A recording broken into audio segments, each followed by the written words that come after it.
नमस्कार, मी आज भाईंदर वेस्ट या ठिकाणी महेश्वरी भवन परिसरामध्ये आहे. आपण पाठीमागे बघू शकता स्कायलाईन करून हा प्रोजेक्ट. या प्रोजेक्टमध्ये आम्ही आणि माझे काही सहकारी आम्ही या प्रोजेक्टमध्ये काही माहिती घेण्यासाठी, फ्लॅटच्या खरेदीसाठी माहिती घेण्यासाठी आम्ही गेलो असता तर एक तिथे धक्कादायक अशी बाब कळाली की या ठिकाणी फक्त आणि फक्त जैन आणि ब्राह्मण लोकांनाच फ्लॅट दिले जातात. म्हणजे भारतात, महाराष्ट्रात राहून इथे भारतीय संविधानामध्ये सेक्शन 14 कलम 14 मध्ये सर्वांना समानतेचा अधिकार दिलेला असताना देखील मीरा भाईंदर शहरामध्ये जातीच्या आधारावरती, लिंगाच्या आधारावरती, वर्णांच्या आधारावरती फ्लॅट दिले जातात. ही अत्यंत धक्कादायक परिस्थिती मीरा भाईंदर शहरामध्ये आहे.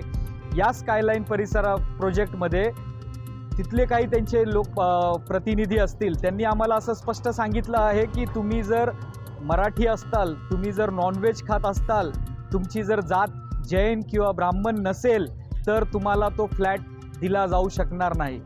म्हणजे सरळ सरळ कुठेतरी इथं जातीय व्यवस्था, धर्मव्यवस्था व भाषावाद करण्याचा इथले स्थानिक आमदार असतील किंवा इथले स्थानिक प्रशासन असेल, हे कुठेतरी याला जबाबदार आहेत.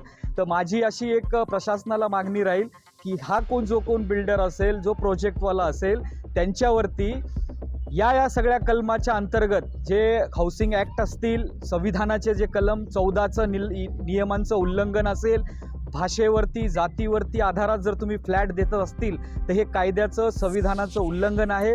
तर अशा बिल्डरवरती तात्काळ कायदेशीर फौजदारी गुन्हे दाखल करण्यात यावे व असे प्रोजेक्ट हे कायमस्वरूपी बंद झाले पाहिजे.